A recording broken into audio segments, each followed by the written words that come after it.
Okay, today we're going to talk about why women come back after rejecting you, ghosting you, or even breaking up with you.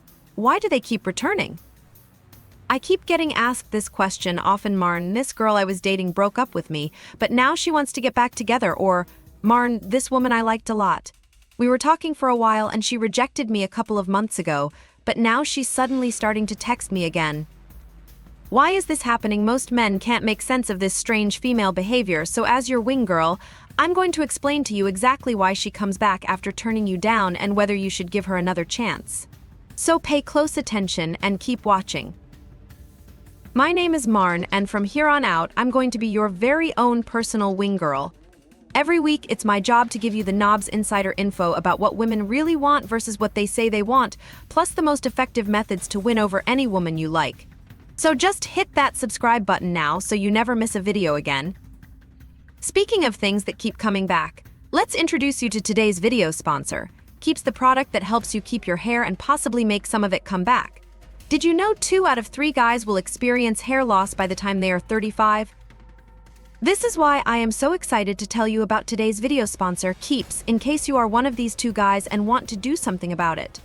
With Keeps, you get quality expert care without even seeing a doctor's office, and their team is available 24/7 for a whole year, so you can get help, vent, or whatever you need. Whether you're looking to prevent hair loss, stimulate hair growth, or just take better care of the hair you have, Keeps has you covered. In addition to clinically proven treatments like this one, Keeps has an award-winning, all-natural shampoo and conditioner system. So if you are struggling with hair loss and want a solution, I definitely recommend giving Keeps a try. Most Keeps men notice results within 6 months of starting the treatment. Thanks to Keeps for sponsoring this video. Hair loss stops with Keeps. For a special offer to get started, go to keeps.com/Marnie or click the link in the description. That's keeps.com/Marnie. All right, awesome. Here are the 6 reasons why she comes back after rejecting you. Reason number 1, you're doing well. And she noticed. This is the most common one, and I see this talked about a lot on social media. Say you posted about a new job you got or a fun vacation you went on, or maybe you've been hitting the gym and you posted a progress picture online like, "You're doing good, right?" All of a sudden, she's in your text messages asking you how you're doing, complimenting you, and even suggesting that you guys hang out or catch up over a drink. It's a tale as old as time. But why does this happen? She might have noticed you're doing just fine without her. In fact, you're doing better without her. So like you're doing really well. And that caused her to regret her decision to turn you down or break up with you. She might be thinking she missed out, or that you're correcting the things she didn't like before, that you're actually a better catch than she previously thought. So she's suddenly creeping back into your life, hoping to get a second chance with you. Plus, as I always say, women are drawn to guys who are thriving in life. This is a good thing. Guys who are working hard and making things happen, that is a powerful attraction trigger that makes women want you really bad. And you know this already. Even if a woman has rejected you in the past, when she sees you thriving in your life, it creates feelings of attraction in her. That's why I tell guys that if a woman turns you down today, don't beg or plead with her to change her decision. Don't try to convince her in any way to give you another chance that's just going to kill her respect and her attraction for you. The best way to deal with this situation is to move on and improve your life. Hit the gym, work on your business or your job, or just you in general. Hang out with friends, become more social, get involved in things, meet other women, make progress, and live well without her. More often than not, this is going to create a deep sense of regret in her decision, or even just have her second-guessing and get her heart racing back to you. What you do is your call. Chances are, you wouldn't even be attracted to her by then, and you'll have more dating options to choose from, right? Reason number 2, she can't find somebody better.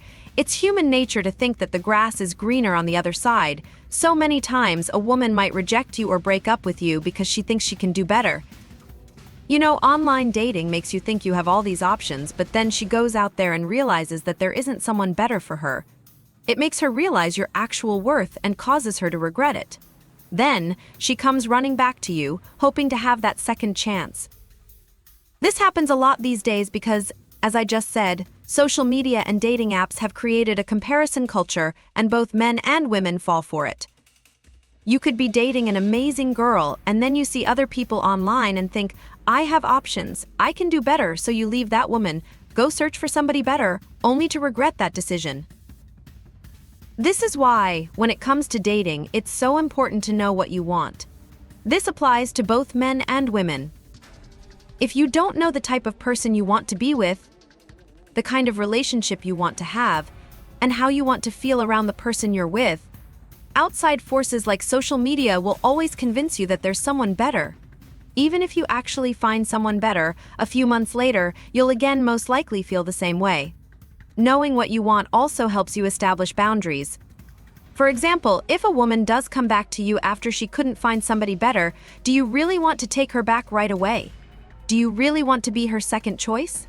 Most guys will say no, yet so many of them will happily give women second chances like this.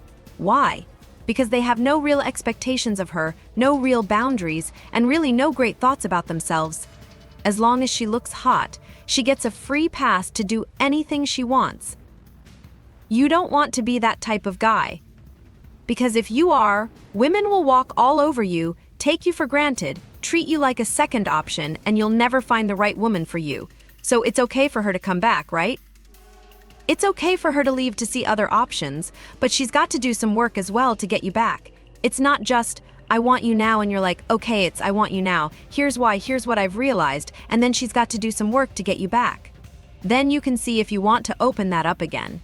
If you want to be able to approach women anywhere, anytime, and increase your dating options by meeting more women, then here is one simple exercise that you need to do right now. It's going to get you over your approach anxiety and have you approaching more women.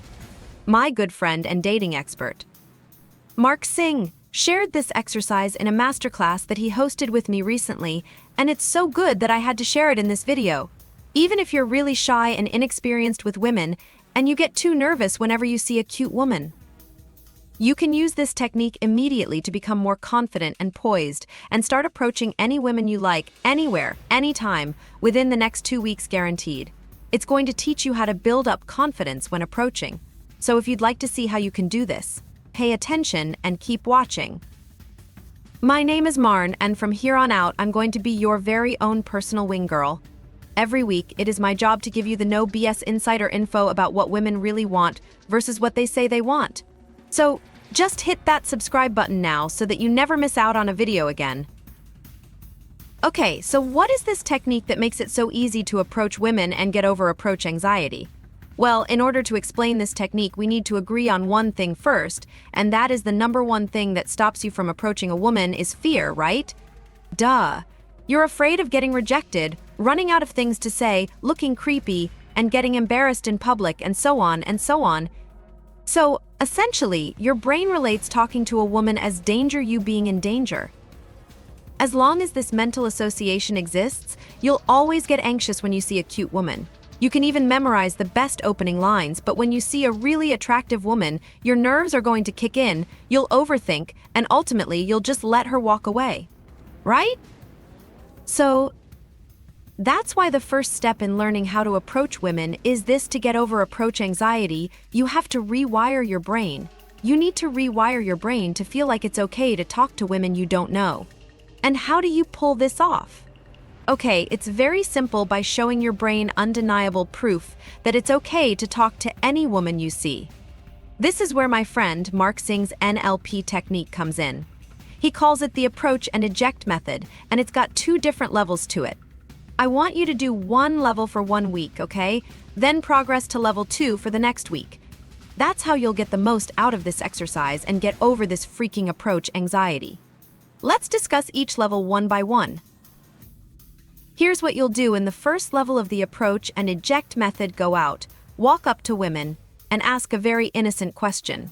For example, hey, do you know where the train station is? Or, hey, do you know where the nearest Starbucks is if you're in a line at a coffee shop? Hey, do you know what the best coffee here is at a grocery store? Hey, do you know where I can find some pasta? Very simple, just ask a plain, simple question. You're just learning to approach better, right? Then, let her answer the question, say all right, thank you, and get the hell out of there. Eject from the conversation. That's it, that's the success. No need to talk any further. This, right here, is the first step to rewiring your mind. It starts proving to your brain that it's okay to talk to strangers, and you start to develop this new philosophy: strangers are friendly. Women are friendly, or strangers are just friends I haven't met yet, or women are just friends I haven't met yet. This is crucial to building your new habit of being more social and talking to women you don't know. So just ask an innocent question and then eject. Eject before she can reject.